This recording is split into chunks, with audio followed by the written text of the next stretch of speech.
Arkansas State Police say that one person is dead after a motorcycle crash on Highway 412 last night, just east of Springdale. According to state troopers, Thomas Baughman died in a crash, and troopers say he was driving his motorcycle with another person on board when he crashed into another car turning onto the highway. The other person riding on the motorcycle and the other driver had to be taken to a nearby hospital for treatment. Troopers did not provide any details on the severity of their injuries. Well, there's just a few days left for state lawmakers to get legislation passed in Arkansas. This year's legislative session is scheduled to wrap up on Wednesday. Lawmakers filed more than 24 new bills on Friday in hopes of consideration before lawmakers adjourn for the year on Wednesday. The results of President Trump's physical are in, with doctors weighing in on the president's physical and cognitive health. CBS News' Christian Benavidez is at the White House to break down what doctors are saying.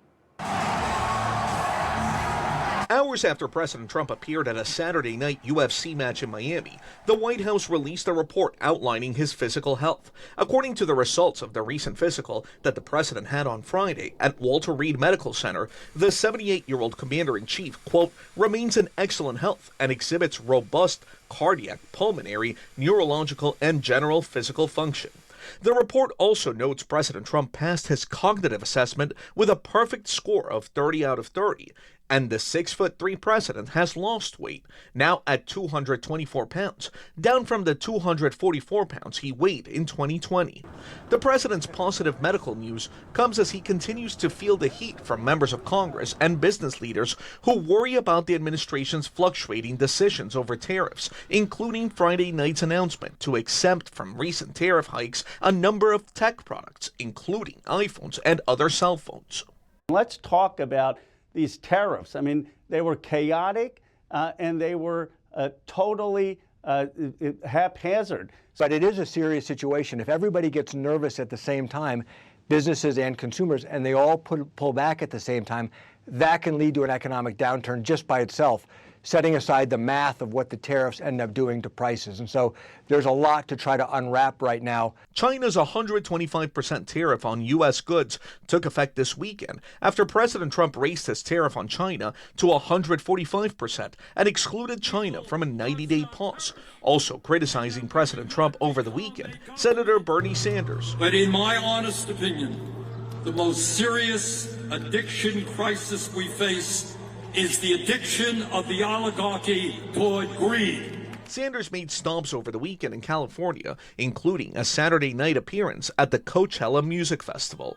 Christian Benavidez, CBS News, Miami. Americans still have a few days left to file their taxes. The deadline is Tuesday, April 15th, but if you need more time, you can also request an extension into October. So far this year, the IRS reports the average refund has been slightly up from last year at nearly $3,300. And if you still need to file this year, you'll want to make sure you avoid scammers. Stephanie Haney with the Verified team breaks down one scam tax filers need to be out on the lookout for. During tax season, scammers have been known to target people who want to use the Offer in Compromise, or OIC program, which allows people to settle tax debt for less than the full amount they owe. To bring you up to speed on how this scam works, we're sharing Verify Fast Facts from the IRS and the National Cybersecurity Alliance, a nonprofit organization which promotes cybersecurity awareness and education. First, not everyone is eligible for the Offer in Compromise program. The IRS warns bad actors will aggressively promote this program in misleading ways to people who clearly don't meet the qualifications, costing taxpayers thousands of dollars. You don't have to guess if you qualify. There's a quiz you can take on the IRS website to see if the program is an option for you. Second, you don't need to hire someone to use the OIC program. The IRS says some companies offer legitimate services to help taxpayers file a request, but scammers running so-called OIC mills will charge excessive fees for a service taxpayers could have gotten themselves directly from the IRS. And third, if you do decide to hire a company to help you with an Offer in Compromise, aggressive marketing is a red flag that you're being scammed. Cliff Steinauer, Director of Information Security and Engagement at the National Cybersecurity Alliance, says people need to research companies that contact them. Let's say you get something from a tax preparing company that you've used in the past, but it seems unusual. You can go to that company's website on your own without clicking on a link in an email or in a text message. You don't want to use links and information that come to you in a sketchy message. You want to go find the information on your own. Even if you don't qualify for the OIC program, most taxpayers do qualify for an IRS payment plan to pay off debt over time. You can learn more about this option at irs.gov. With your Verify Fast Facts, I'm Stephanie Haney. April is Sexual Assault Awareness Month, and the NWA Center for Sexual Assault is hosting its second annual Pause Off event at the Momentary. This event aims to support survivors while creating a joyful experience for all.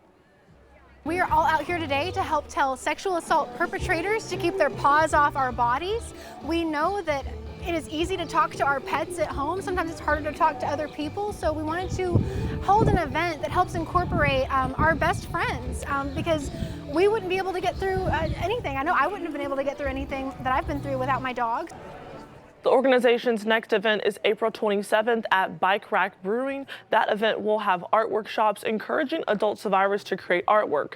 Those pieces will later on be on display at Crystal Bridges.